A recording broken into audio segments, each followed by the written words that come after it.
Hello everyone, welcome to my channel Das physics.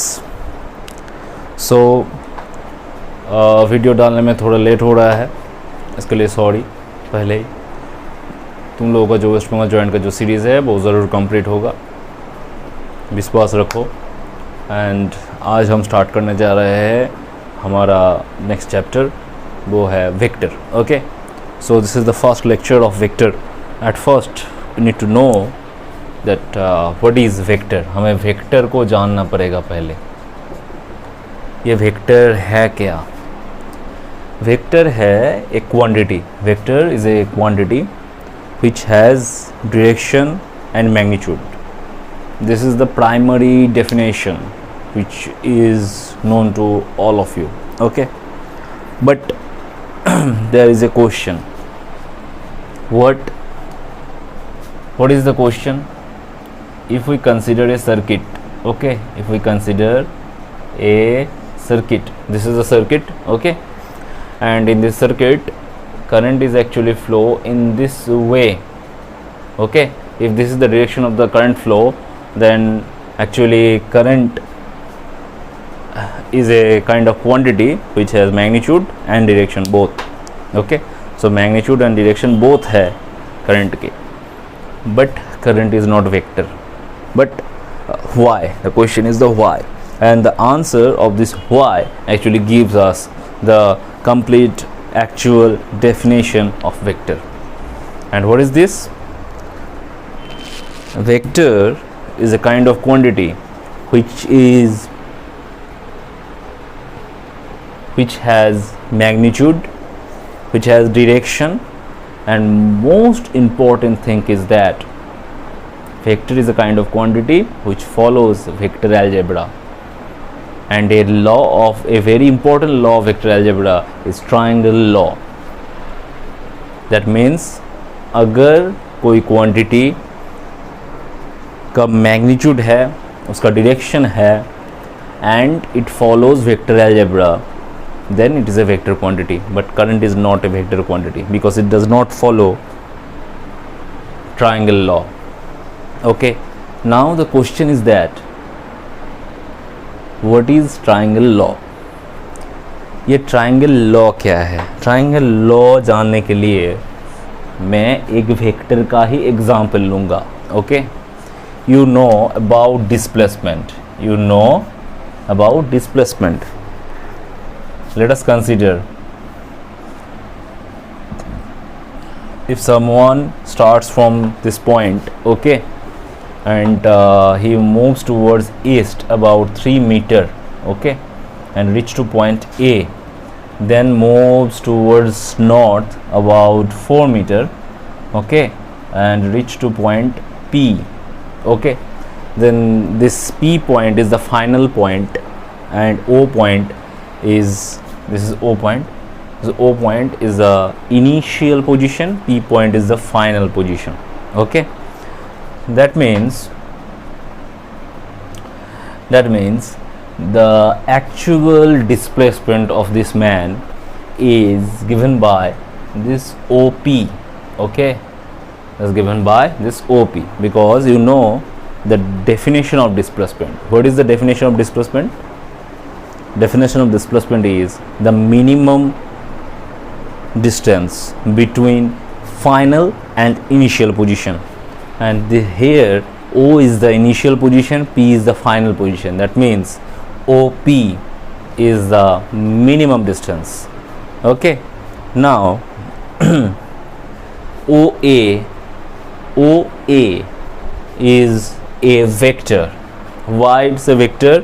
According to our basic definition, a vector must have magnitude and direction.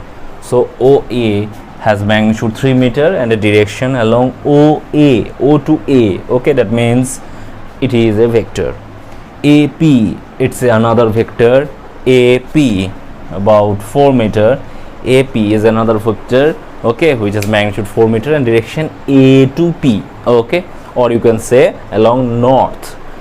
OA is along east. Okay, that means both have directions. Okay, now OP, what about OP? you know that this is a 90 degree angle, that means this is 3 meter, this is 4 meter, then OP must be 5 meter. OP को 5 metre होना ही पड़ेगा. Okay, so then OP is 5 meter and it has direction along OP, or you can say if this angle is theta, you know theta is equal to 53 degree for this standard triangle 3 4 5. Okay, ये याद रखना, तुम लोगों को काम आएगा. ये रहा 5 3 4, this angle is 53 and this angle is 37. It's very important information. Okay, याद रखना.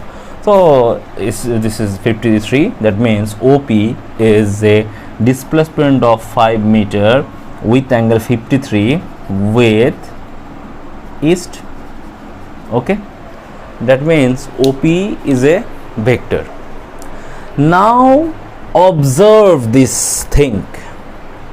Okay, it's very important, very important. Observe this. Initially, actually this man follow two different vector along OA and AP.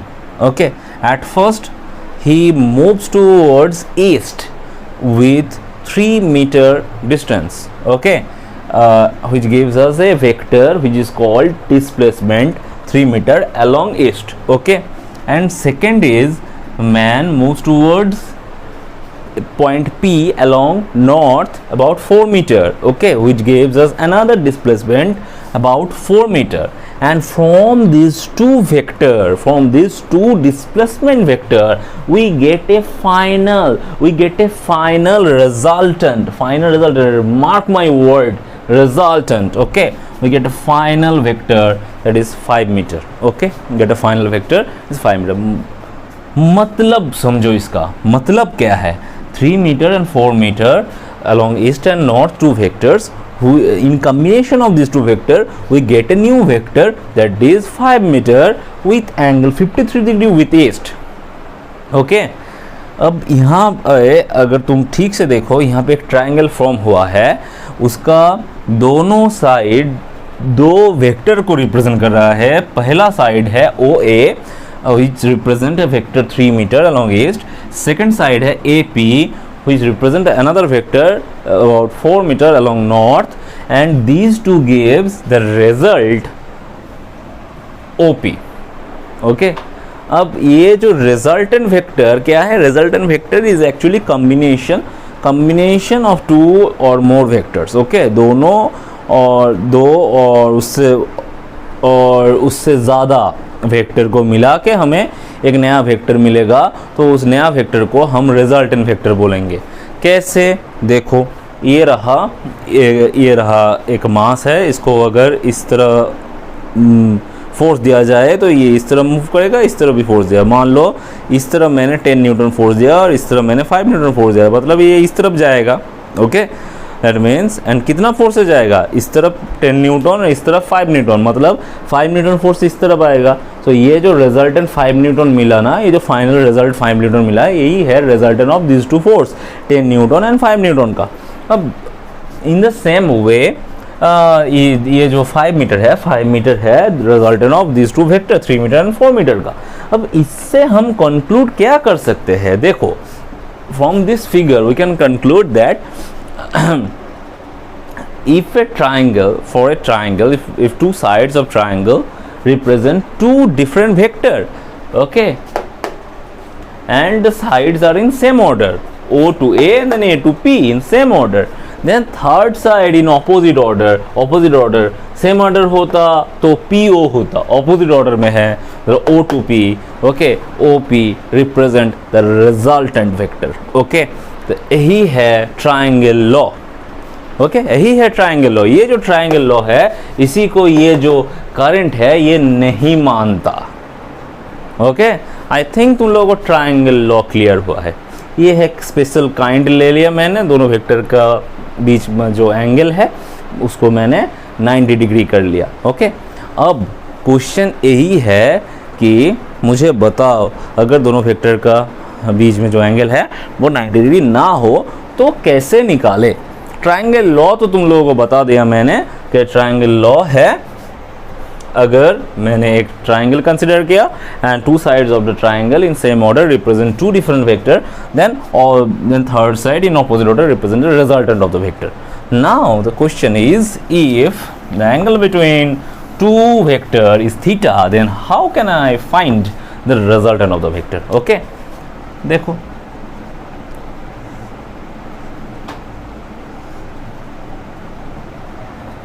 याद रखना vector जो है ना, ये vector का angle between to vector direction wise होता है। इसका डायरेक्शन इस तरफ है, इसका डायरेक्शन इस तरफ है, मतलब इसका जो एंगल होगा थीटा। एक एग्जांपल ले लेते हैं, इसका डायरेक्शन इस तरफ है, इसका डायरेक्शन इस तरफ है, इसका एंगल हो गया ये थीटा।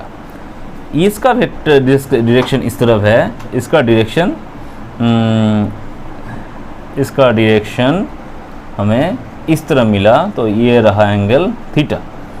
अगर इसका डायरेक्शन इस तरफ होगा देन ये हो गया, ये होगा थीटा। ओके, तो डायरेक्शन वाइज एंगल होता है।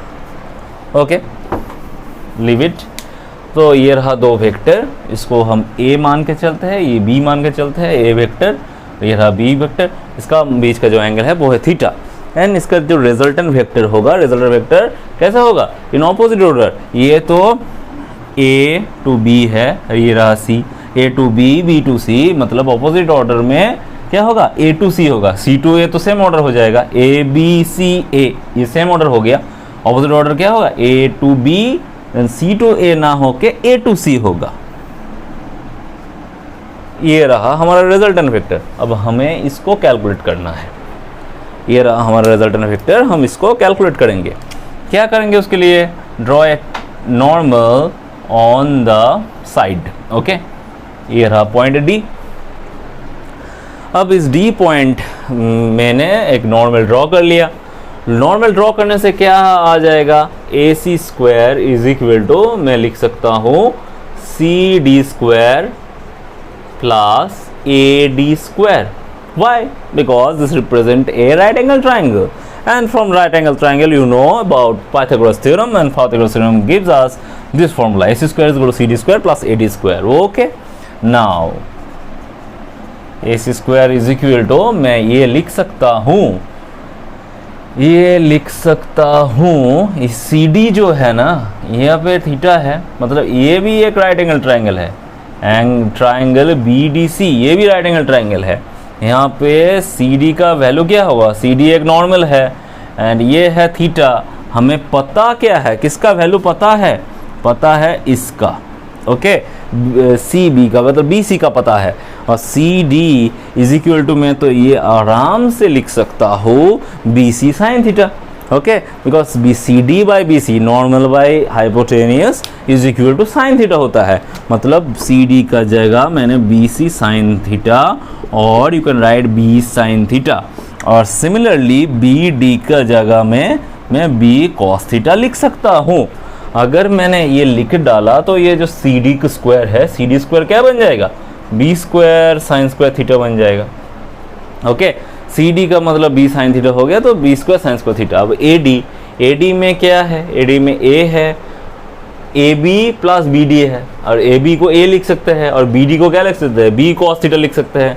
सो B cos theta it's whole square, यानी ए सी को हम मान के चलते हैं रिजल्टेंट आर है, तो ये रहा B square sine square theta is equal plus, इसको अगर सॉल्व करें तो A square plus B square cos square theta plus 2ab cos theta आ जाएगा।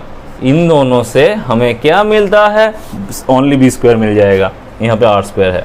Are square is equal to finally हमें मिलेगा A square plus B square plus 2ab cos theta. This is the resultant square. Okay, that means resultant is equal to root over a square plus b square plus 2ab cos theta.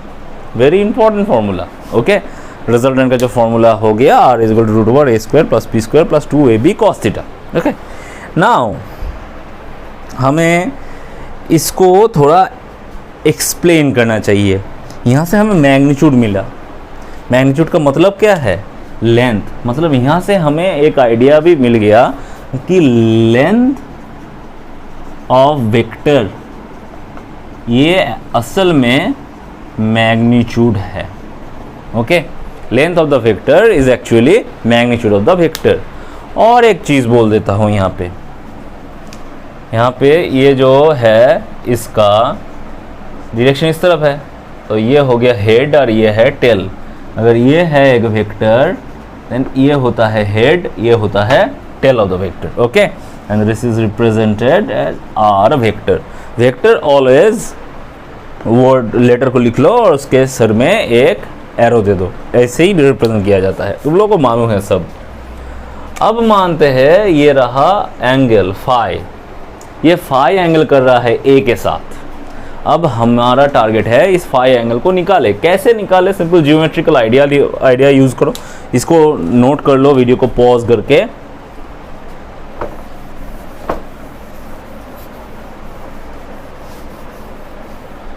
अब हमें ये phi चाहिए। अगर tan phi का बात करें तो tan phi from this triangle, tan phi is actually CD divided by AD है। CD का मतलब है क्या? B sin theta. और AD का मतलब क्या है? AB plus BD। AB का मतलब है A और BD का मतलब है B cos theta. That means tan phi is equal to B sin theta by A plus B cos theta, and phi is equal to ऐसे लिखा जाता है, देख लो, tan inverse B sin theta divided by A plus B cos theta.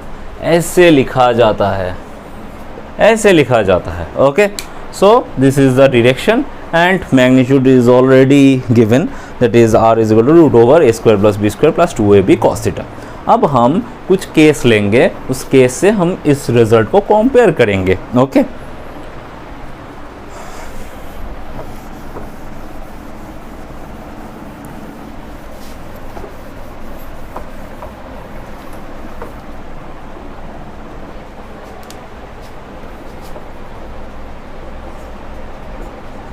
two parallel vector of magnitude A। Okay, दोनों vector का ही magnitude A है, A and B। Okay, A and B मान के चलते हैं, एंड पैरेलल वेक्टर बोला गया है। अब पहले जानना पड़ेगा पैरेलल वेक्टर है क्या चीज़। पैरेलल वेक्टर तुम लोगों को पता ही होगा, जिस दोनों वेक्टर का डायरेक्शन सेम है। अगर दोनों वेक्टर का डायरेक्शन सेम है मतलब they are parallel. Okay, if the direction of two vectors are same then they are parallel.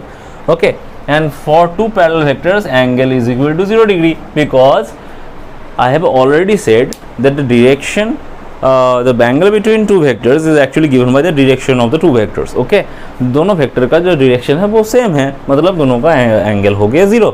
अगर दोनों वेक्टर का डायरेक्शन ऑपोजिट होता देन उसका एंगल क्या होता? 180, ऑफ कोर्स 180 होता, एंड उसको हम बोल लेते हैं एंटी पैरेलल वेक्टर। तो पैरेलल वेक्टर है और इसका रिजल्टेंट निकालना है। रिजल्टेंट क्या आ जाएगा? Root over A square plus B square plus 2AB cos 0। cos 0 का मतलब क्या है? 1 है। cos 0 का मतलब है 1। ओके, सो 1 अगर मतलब होता है दैट मीन्स यहाँ से हमें मैक्सिमम वैल्यू मिल जाएगा A प्लस B। मतलब दोनों वेक्टर का जो रिजल्ट है उसका जो मैक्सिमम वैल्यू है वो होता है A प्लस B। ये तुम लोगों को याद रखना चाहिए। अब आया question point number 2। Point number 2, अगर this two vector are anti parallel. Actually anti parallel का मतलब क्या है? इसका डायरेक्शन इस तरफ है, इसका डायरेक्शन इस तरफ है, यही है एंटी पैरेलल। दोनों वेक्टर का डायरेक्शन है एंटी पैरेलल। अब तेरा एग्जांपल लेते हैं, मान के चलो इस तरफ से इस तरह। ओके, छोड़ो, मान के चलो ये है B पॉइंट, ये रहा A पॉइंट। A से B की तरफ ये जो बाइक है P ये जा रहा है, और B से A की तरफ एक बाइक Q आ रहा है। मतलब एक B से A आ रहा है, एक A से B जा रहा है, मतलब ये दोनों वेक्टर एंटी पैरेलल होगा। अगर दोनों बाई की सेम दिशा में जाएगा, P और Q, ओके, दोनों बाई की सेम दिशा में जाएगा, देन दे आर पैरेलल। एक काम करते हैं, इसको A लिखते हैं, इसको B लिखते हैं, और इसको P और इसको Q कर देते हैं, ओके। क्यों किया मैंने ये, मेरा एग्जाम्पल के साथ ये मैच कर रहा है इसीलिए, okay. P point, Q point and A B factors, okay. I think it's clear to all of you. And now the angle between two anti parallel vector क्या होगा, 180 डिग्री होगा, और तब R इज इक्वल टू आ जाएगा A square plus B square plus 2AB।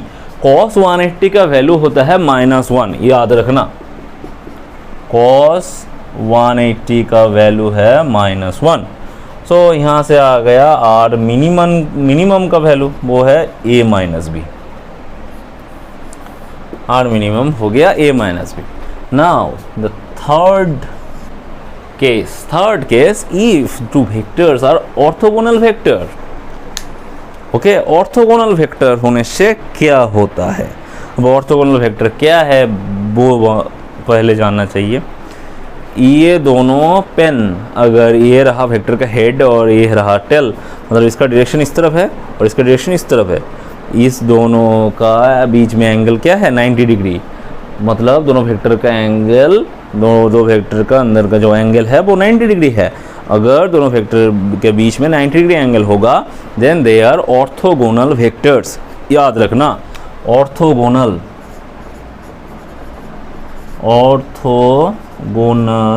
Vector जब theta 90 degree होता है उसी को हम कहते हैं ऑर्थोगोनल वेक्टर, ओके। अब ऑर्थोगोनल वेक्टर तो थीटा 90 डिग्री हो गया, और थीटा 90 डिग्री होने से क्या होगा, R इज इक्वल टू हमें मिलेगा सिर्फ A square plus B square. जो एग्जाम्पल मैंने पहले लिया था डिस्प्लेसमेंट का 3 मीटर एंड 4 मीटर, उसका भी अंदर का एंगल, पिच का एंगल 90 डिग्री था। तो यह रहा हमारा ऑर्थोगोनल वेक्टर होने से। अब और कुछ चीज़ हम बोलेंगे, और दोनों टाइप ऑफ वेक्टर को हम बोलेंगे, collinear vectors and coplanar vector. इन दोनों को भी हम लोगों को जानना पड़ेगा। तो ये कोलिनियर वेक्टर क्या है, कोलिनियर वेक्टर होगा अगर डायरेक्शन, अगर दो vector acts on same line, अगर दोनों वेक्टर सेम लाइन में होते हैं, then they are collinear vector.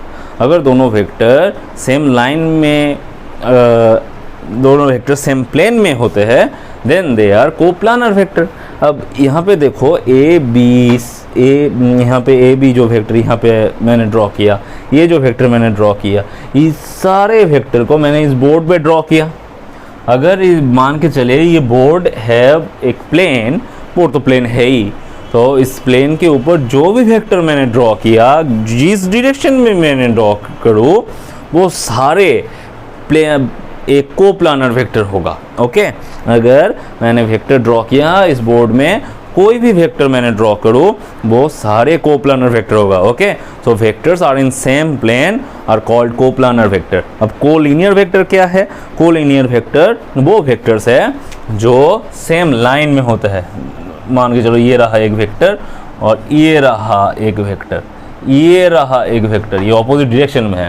Direction यहाँ पे मैंडेटरी नहीं है, यहाँ पे सेम लाइन में होना चाहिए। सेम लाइन में है मतलब दे आर कोलिनियर वेक्टर, यहाँ पे they are collinear vector, okay. और कोप्लानर क्या होगा, ये रहा कोप्लानर, सेम प्लेन में है तो कोप्लानर। ये all vectors, all this vectors are coplanar vector. ये कोप्लानर है,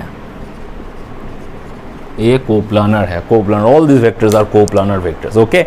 मतलब यहाँ पे और एक चीज़ तुम लोगों को नोट करना चाहिए, नोट करके रखो, coplanar vectors are not collinear but collinear vectors are coplanar. All coplanar vectors are not collinear vectors, okay.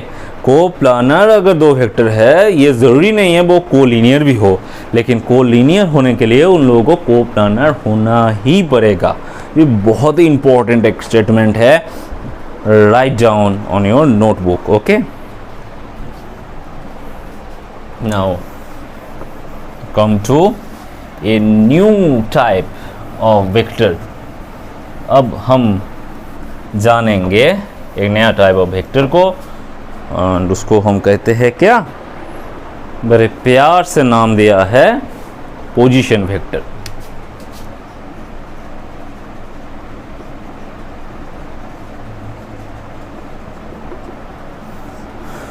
Position vector बोलते हैं। अब देखो ये पोजीशन वेक्टर है क्या चीज़। तुम लोगों को तो रिजल्टेंट वेक्टर मैंने पहले ही बोल दिया। रिजल्टेंट वेक्टर क्या है? रिजल्टेंट वेक्टर एक्चुअली क्या है, 2 और 3 वेक्टर और 4-5 वेक्टर का कॉम्बिनेशन से फाइनल जो वेक्टर मिलता है उसी को रिजल्टेंट वेक्टर कहते हैं। Position vector is a kind of resultant vector. Okay, position vector is also a kind of resultant vector. अगर there is 2 or more type of position we used. Okay, actually it is regarding to position coordinate. Position coordinate, actually you know about 2-dimensional Cartesian coordinate. Okay, 2-dimensional Cartesian coordinate system, you know this is 2-dimensional Cartesian coordinate system. This is this is y axis, this is x axis. Okay, if we consider this point, okay, this point is suppose consider 3,4, then can you explain how can I reach to this point from this origin? Okay, this is the origin. How can I reach to this point P? Yeah, you are right. First go along x axis, reach here, okay, and then go along y axis and reached here. Okay, then we reach to 3,4 point. So this is actually a resultant vector of these two vector.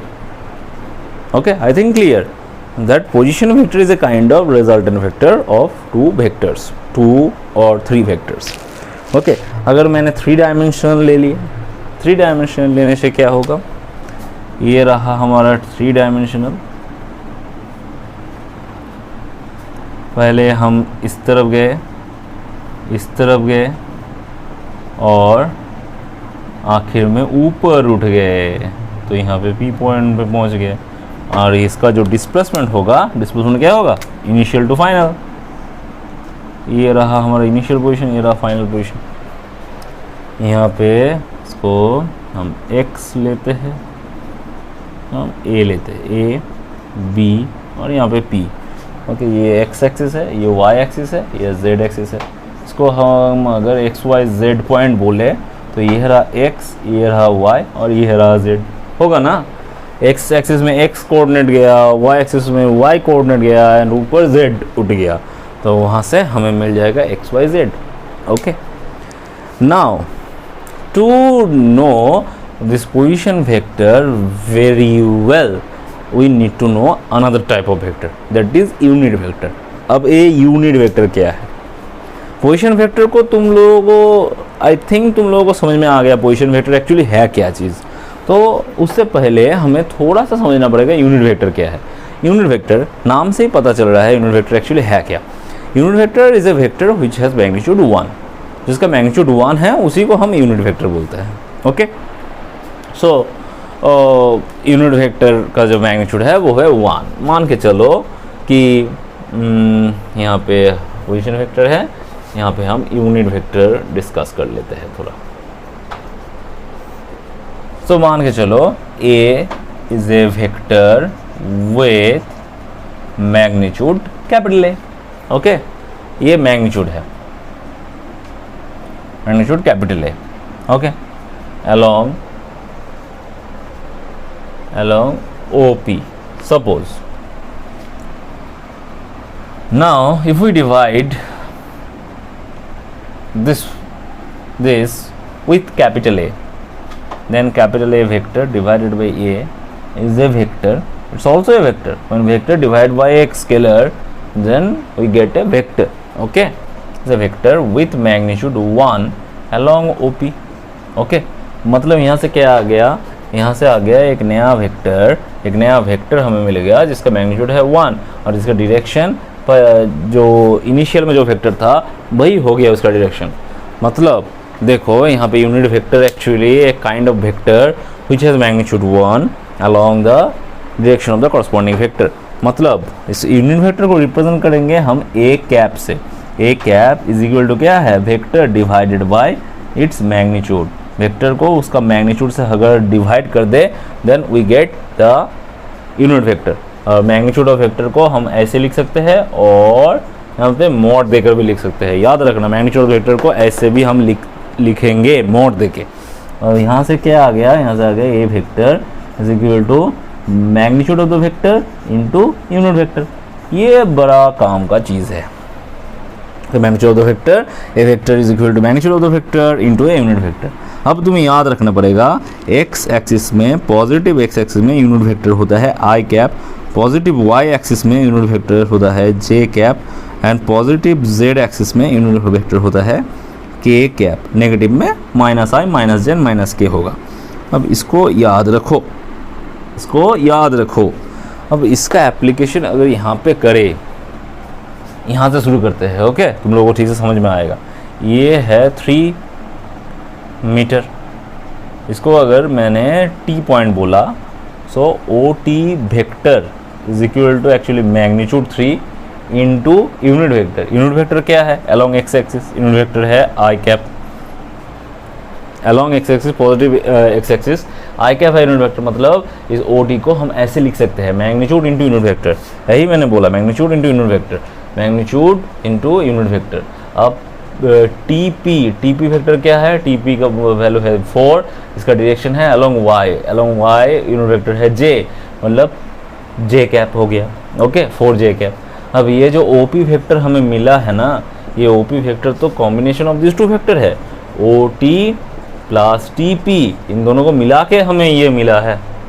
ऐसे ही हम लिखते हैं, resultant को हम ऐसे ही लिखते थे, R vector is equal to A vector plus B vector. और आज का जो मैग्नीट्यूड है उसको तो हम वैसे लिखते हैं root over A square plus B square plus 2ab cos theta, mod of R को ऐसे में हम लिखते हैं। तो O P vector is equal to O T plus T P, मतलब ओ टी और टी पी मिला के ओ पी बन गया। सो ओ टी का वैल्यू क्या है 3i cap, O T P का मतलब है 4j कैप, मतलब ओ पी बन गया 3i cap plus 4j cap. बड़ा ही इजी। और इसका जो लेंथ है, लेंथ क्या है, लेंथ है 3 स्क्वायर प्लस 4 स्क्वायर। मतलब यहाँ से मतलब समझो, 3 स्क्वायर मतलब 4 स्क्वायर, मतलब आई कैप का जो कोफिशिएंट है ना, ये एक्चुअली एक्स एक्सिस में कंपोनेंट को देगा और जे कैप का जो कोफिशिएंट है वो वाई एक्सिस में कंपोनेंट को देगा।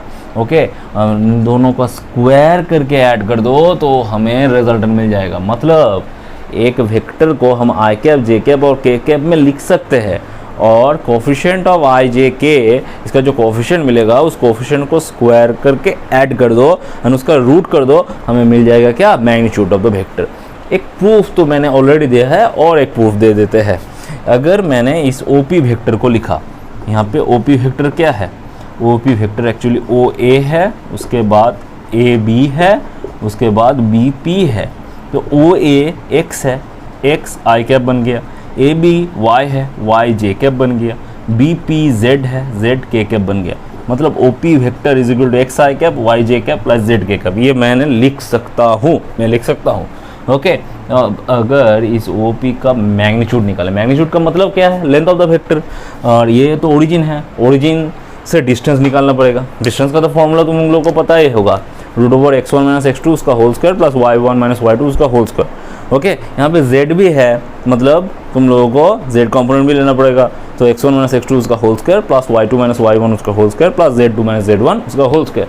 तो उसी फॉर्मूला से हम OP का मैग्नीट्यूड लिख सकते हैं। मैग्नीट्यूड क्या है, x minus 0, initial vector, initial तो 0 है, मतलब x square plus y square plus z square. क्या हुआ, x का i का कंपोनेंट का स्क्वायर, y का कोफिशिएंट का स्क्वायर प्लस k का कोफिशिएंट का स्क्वायर, उसका रूट कर दो। यहाँ से हमें मिल जाएगा क्या, मैग्नीट्यूड। मैग्नीट्यूड मिल गया।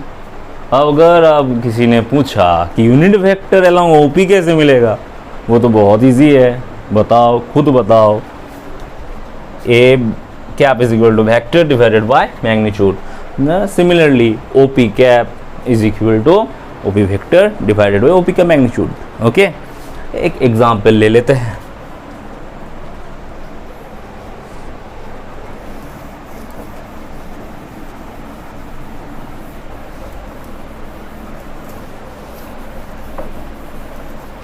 Now take an example. B vector is equal to I cap plus j cap plus 3k cap. Then B cap, unit vector long B vector divided by magnitude of B. अब magnitude of B vector क्या होगा, root over I का coefficient क्या है 1 square, J का coefficient 1 square, K का coefficient 3 square, मतलब यहाँ से आ गया रूट ओवर 11.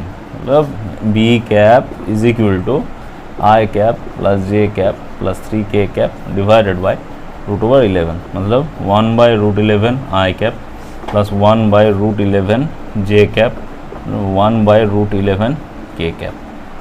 इसका जो मैग्नीट्यूड होगा, इसका मैग्नीट्यूड होगा क्या 1, इसका मैग्नीट्यूड होगा 1. I कैप का कोफिशिएंट उसका स्क्वायर, J कैप का कोफिशिएंट उसका स्क्वायर, K कैप का कोफिशिएंट उसका स्क्वायर को ऐड करो, उसका रूट करो, तुम लोग को 1 मिल जाएगा. ओके, सो वेक्टर मिल गया, उसका यूनिट वेक्टर मिल गया, उससे कंपोनेंट कैसे निकाले वो भी मिल गया. अब तुम लोगों को एक क्वेश्चन देंगे और उसका डिस्कस हम नेक्स्ट वीडियो में करेंगे. बहुत ही इंपॉर्टेंट है question. Okay,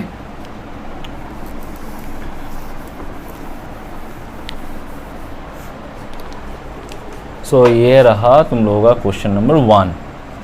A vector is equal to 2I cap plus 3J cap minus 4K cap. Okay, minus 4K cap. Write down its magnitude. First question. Second question, find A cap. Okay, second question. Third question,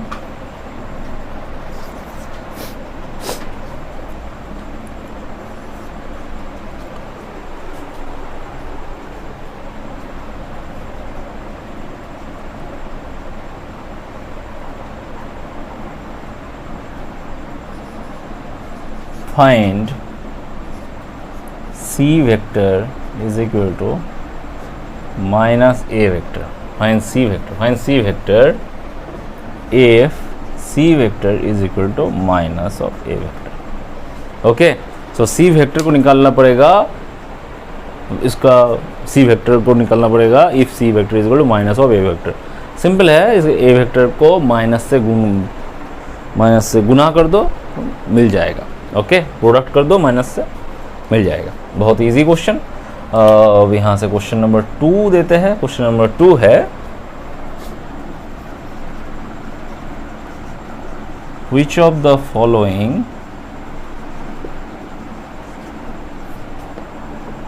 is or are unit vector? A cos theta plus sin theta j cap, B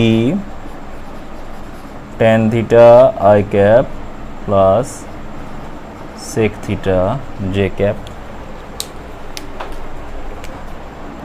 C cos theta I cap minus sin theta j cap, D cosec theta I cap minus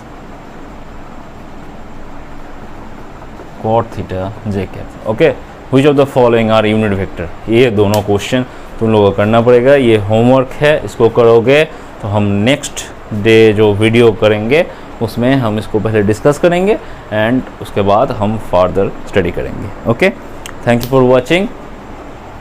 subscribe करो and share करो इस video को. मैं बहुत ही जल्दी तुम लोगों को बाकी वीडियो प्रोवाइड करूँगा.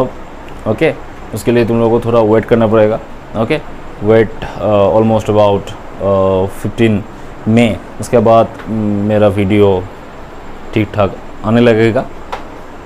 Okay, support this channel and subscribe and of course give a like.